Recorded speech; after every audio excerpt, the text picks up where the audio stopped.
Hi friend, কেমন আছো তোমরা সবাই? আশা করছি সবাই ভালো আছো, সুস্থ আছো। আজকে আমি তোমাদের সামনে একটা নতুন রেসিপি শেয়ার করব, আর যেটা হচ্ছে কিমা আলুর চপ রেসিপি।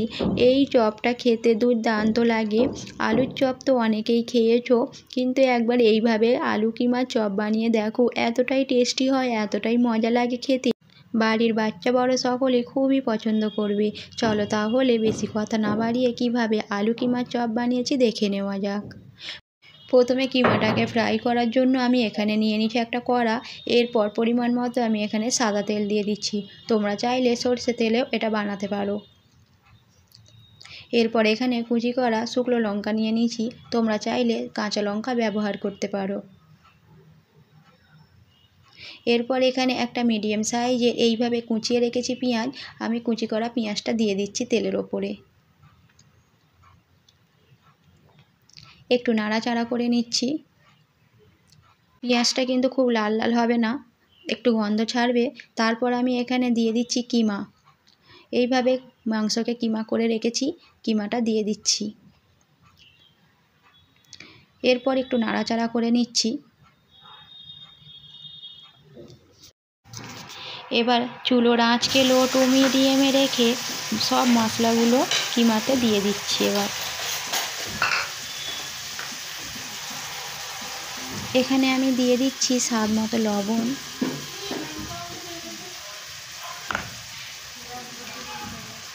আর দিয়ে দিচ্ছি হাফ চা চামচ গুঁড়ো লঙ্কা।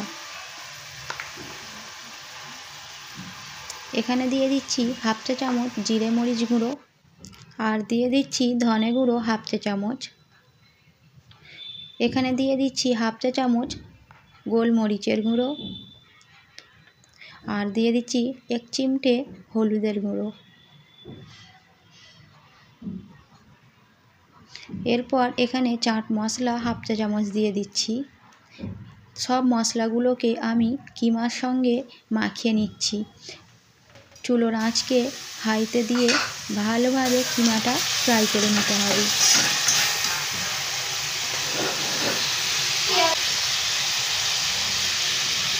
কিমা ফ্রাই করা এরপর এখানে একটা বড় সাইজের আলুকে আমি সিদ্ধ করে রেখেছি আগে থেকেই।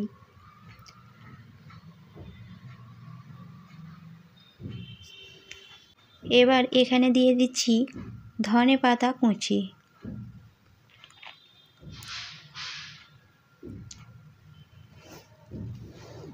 আর দিয়ে দিচ্ছি স্বাদ মতো লবণ।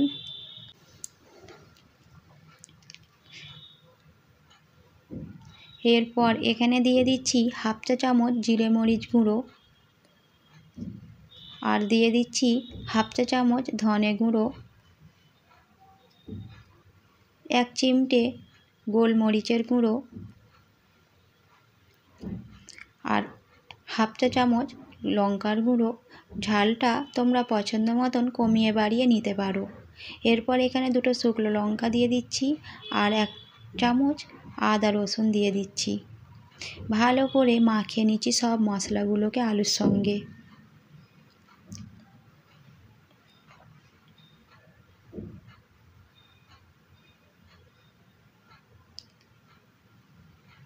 ভালোভাবে আলুর সঙ্গে সব মশলাগুলোকে মাখিয়ে নিয়েছি।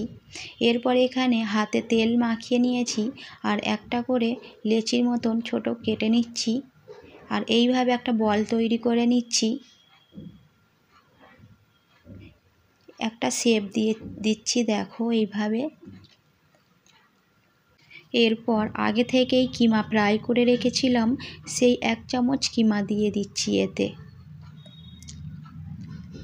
আলুর ভিতরে ভালোভাবে কিমাটা দিয়ে মুখটা সিল করে দিতে হবে, যাতে না আলু থেকে কিমাগুলো বাইরে বেরিয়ে আসে।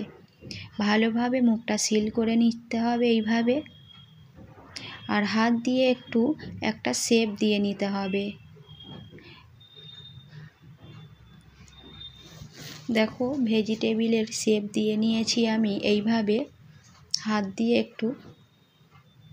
তোমরা চাইলে গোল শেপ দিতে পারো, কোনো অসুবিধা নেই। এইভাবে আমি একটা বানিয়ে নিয়েছি। সবগুলোই আমি এইভাবে বানিয়ে নিয়েছি, দেখতেই পাচ্ছ বন্ধুরা। এইভাবে সব চপগুলো আমি তৈরি করে নিয়েছি। এরপর সাইডে রেখে দিচ্ছি।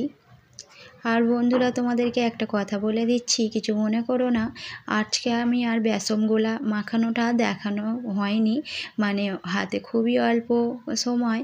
আমি তবে বলে দিচ্ছি বেসনটা কিভাবে মাখাতে হবে।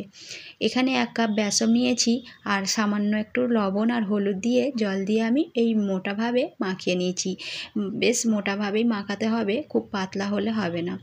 আর এই চপগুলোকে আমি তেলে ছেড়ে দিয়েছি, খুব মিস্টেক হয়ে গেছে, কিছু মনে করো না। বেসনে মানে মাখিয়ে চপগুলোকে আমি ছেড়ে দিয়েছি তেলের ওপরে। এরপর ভালোভাবে নাড়াচাড়া করে লাল লাল করে ভেজে নিতে হবে।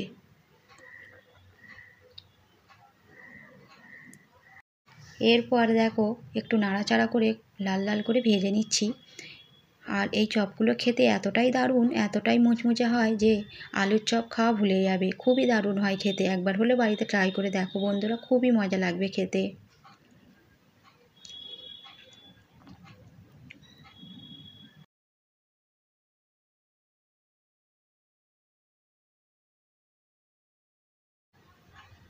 নাড়াচাড়া করে লাল লাল করে ভেজে নিচ্ছি। এরপর দেখো সবগুলো ভাজা হয়ে গেছে, উঠিয়ে নিচ্ছি।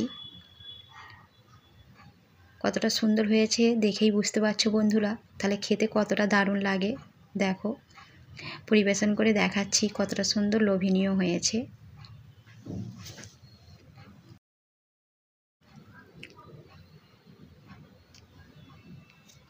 সবগুলোই চপ আমার ভাজা হয়ে গেছে আর কতটা সুন্দর হয়েছে দেখতেই পাচ্ছ বন্ধুরা। দেখো একটা ভেঙে তোমাদেরকে দেখাচ্ছি কতটা লোভনীয় হয়েছে।